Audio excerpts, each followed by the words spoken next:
U ovom videu ćemo pričati o Basic Combat sistemu, odnosno probat ćemo napraviti neku osnova borbe. Prije svega, htio bih zahvaliti svim ljudima što prate moje videe, subscribe-aju, šeraju, a pogotovo ovima koji komentiraju. Pa eto, hvala i idemo. Prvo ćemo napraviti u sceni plane 1. Tu ga već imam, a možemo napraviti i cube. Cube ćemo postaviti ovdje reset da nam dođe u 000 i stavit ćemo ovdje 0.5 da nam dođe gore. Ok, sljedeće cube ćemo preimenovati u lik i tag ćemo mu staviti player. Lik ćemo povući ovdje dole i sada imamo glavni prefab tog objekta i njega možemo kopirati dalje ovako. Evo, sad kak se vidi. Di mi je kamera, tu mi je kamera, ajmo postaviti te objekte. Ok, idemo dalje. Možemo jednog preimenovati u John, drugog u Eddie. Onda ćemo tu dole staviti create, novi materijal i neka ostane obično ime. Povući ćemo materijal na lik. Sada oba dva lika u sceni šeraju ovaj materijal, odnosno imaju isti taj materijal. Napravit ćemo animator controller, isto ćemo ga povući na lika i napravit ćemo animaciju. Nazvat ćemo ju anim dole crta napad. Onda ćemo create novu animaciju, anim dole crta udarac. Ajmo to tako napraviti. Znači, napad, stavit ćemo ova velika slova. Napad je kada lik napada, a udarac je kada prima udarac, čisto da se zna, kao ozljeda. Ok, na liku imamo animator, isto kao i na ova dvojci, Johnu i Ediju. Ajmo ovako, idemo u ovaj prozor animator i imamo prozor animation. Ako nemate te prozore, pod window odite na animation i animator su tu. Znači, mogu vam nastati negdje sa strane pokraj, primite za ovu gore karticu i povučete gdje želite imati taj prozor. Ovdje dole project, znači u animatoru, dok držim nekog od njih dvojca, nije bitno, ili lika, povučem animacije unutra. Evo, imam animaciju napad, animacija udarac. Idemo dalje, sad smo to napravili, idemo napraviti te animacije. Za početak idemo u scenu, primit ćemo jednog od njih, nebitno, evo ovaj bliži, i otići ćemo u animation prozor. Tu imamo timeline, stavit ćemo na 20, stisnut ćemo crvenu točku i sada nam se snima što želimo promijeniti u napadu. Samo ćemo boju materijala promijeniti u plavu. Idemo na udarac, isto tako pomičemo na 20, stisnemo crvenu i, nisam ga selektirao, i ovo boju u crvenu. Nisam zamijenio, htio sam zamijeniti, znači bijela je tu, a crvena je tu. Isto na napadu, ide iz bijele u plavu, ja hoću da ide iz plave u bijelu, znači na 20 mi je bijela, a na početku mi je plava. Ok, ovo će biti animacija udarca, napada, a ovo je primanja udarca. Crveno je, znači, pogođenje. Ok, idemo dalje. Na project, desni klik, create, C#. Ok, ajmo napraviti lik main. I tu skriptu ćemo povući na ovog lika. Idemo otvoriti tu skriptu. Znači, otvorila se nova skripta, novi template. Ovdje ćemo napraviti nove varijable. Prva će nam biti public int health. I stavit ćemo 10. Onda ćemo sljedeću napraviti attack damage, isto int. Ok, stavit ćemo 1. Onda ćemo isto public attack cooldown. Ovdje će biti float attack cooldown. Stavit ćemo 1.0 f, zato što je ovo float, znači da će nam varijabla biti decimalni broj, a int znači da će nam varijabla biti cijeli broj. Onda sljedeće ćemo napraviti private float attack cooldown current cur na kraju. I to će nam biti, to može ostati ovako za početak. I imamo još jednu private game object, to je vrsta varijable, a focus ćemo ju nazvati focus. Ok, Ctrl save, napravili smo osnovne varijable, ajmo u Unity, stisnemo na nekog od ove dvojice i vidimo da imamo skriptu leak main i njihove osnovne postavke, varijable koje smo upravo napisali. Pa idemo dalje raditi, idemo u skriptu. Prvo što ćemo u void startu, to je metoda koja je postavljena već od Unity-a, napisati da attack cooldown current jednako, da je jednak attack cooldownu. Znači postavljamo current u ovaj maksimum, ovo nam je maksimum parametar. Onda update ćemo za sada preskočiti. Prvo što smo napravili je ovaj fokus, ovo su varijable, znači varijable imaju private game object vrstu varijable i ime varijable, unutra se spremaju informacije, ovo su metode, metode imaju ove vitičaste zagrade i u njih pišemo kod. Napravit ćemo svoju metodu koja će se ići private game object i nazvat ćemo traženje fokusa. Na kraju metode moraju vam biti i ove zagrade i ove tu vitičaste zagrade. One se pišu sa Alt i B tipka. B i N je dodatno još jedna. Evo. To je skraćenica. Ok, Ctrl save. Ono što smo napravili metodu koja treba vratiti game object vrstu objekta i traženje fokusa. Napisat ćemo prvo return null. Znači ako metoda nije void, void je praznina, vraća prazninu, ne vraća ništa, odnosno ova vraća game object, onda mora imati ovu liniju returna.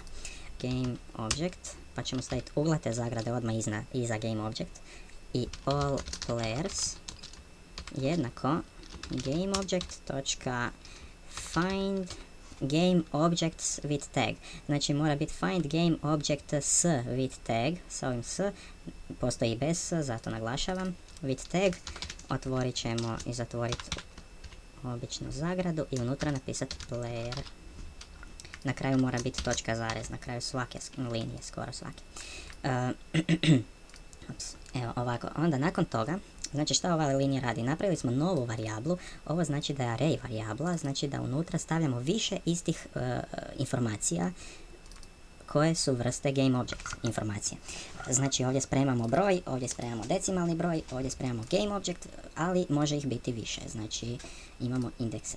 Ok, onda ćemo sada prolistat kroz sve pronađene game objekte. Trenutno će biti 2 game objekta nađena jer u sceni imamo 2 game objekta koja su pod tagom player, ali možemo ih imati i 5 i 10.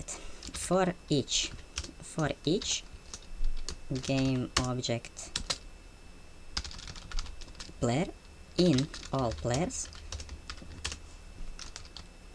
if u zagradi player nije this.game object return player točka zarez i to je zapravo to. Idemo ovdje. If focus, ako je naš fokus jednako null, odnosno ako ne postoji, ali trenutno ne postoji, onda piše ovako fokus jednako traženje fokusa. Znači ako fokus ne postoji, traži fokus. I možemo još staviti return ovdje. Idemo napraviti zadavanje damage-a, znači nova metoda, private, to će biti void, zadavanje dmg. I možemo odmah kopirati to sve i nazvati primanje damage-a. Primanje dmg. Ctrl save. Rekli smo da imamo 2 lika sa istom ovom skriptom. Ista ova skripta se čita na oba 2 lika. Zadavanje damage će čitati onaj ko napada. Onaj ko se brani, odnosno ko prima damage, on će čitati primanje damage. Ovisi čiji je napad. Sad ja napadam tebe, ti napadaš mene. Ovisi ko koga napada.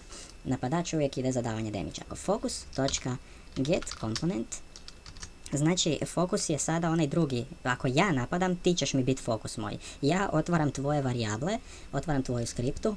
Skripta se zove leak main i moramo staviti ove zagrade. Točka primanje damage-a. Ja kažem tvojoj skripti primi damage. Točka zarez. Ok, save. Kažem tvojoj skripti primi damage.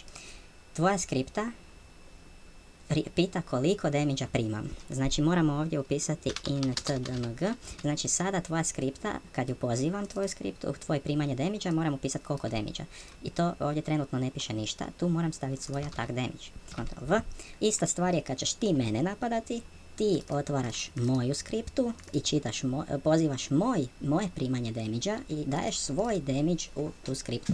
I sad u toj skripti ćemo ništa drugo napisati nego health, znači moj health minus jednako damage, DMG. Zašto radim to u novoj ovdje, iako je samo jedna linija koda? Zato što kasnije se mogu implementirati nekakvi armori, itemi koji povećavaju damage ili smanjuju damage. If health, ako imamo manje ili jednako nuli, onda destroy this game object. Znači, izbriši game object iz scene ako ima manje ili ako ima nula healtha. Ovdje iza ove zagrade 100% ovaj objekt ima fokus, pa možemo odmah staviti zadavanje damage-a. Točka zarez, možemo save i sad bi trebalo to raditi. Ovako, John i Eddie su isti ovaj objekt, ali mogu imati različite parametre. Znači, ovo možemo staviti health 20, Eddie možemo staviti attack damage 2, i attack cooldown mu možemo staviti 1,3. Ajmo staviti ovome 1,1 čisto da se ne poklapaju baš. Ok, Ctrl save i možemo stisnuti play. Evo ga. I Eddie, ovaj drugi je umro već, odnosno nestao. Zašto je odmah nestao instantno? Zato što se ova update čita svakim frameom. Čita se svakim frameom, znači on ima 10 healtha, 1 napad, ajmo reći promijenili smo, ali u svakom frameu on radi 1 damage. Mi imamo, ajmo reći, 100 frameova u sekundi. Znači 10 healtha u 10 frameova se skine, što je jako sitni dijelić sekunde i zato to izgleda tako brzo. Ajmo staviti cooldown na napad kojeg smo upisali gore, počeli pisati.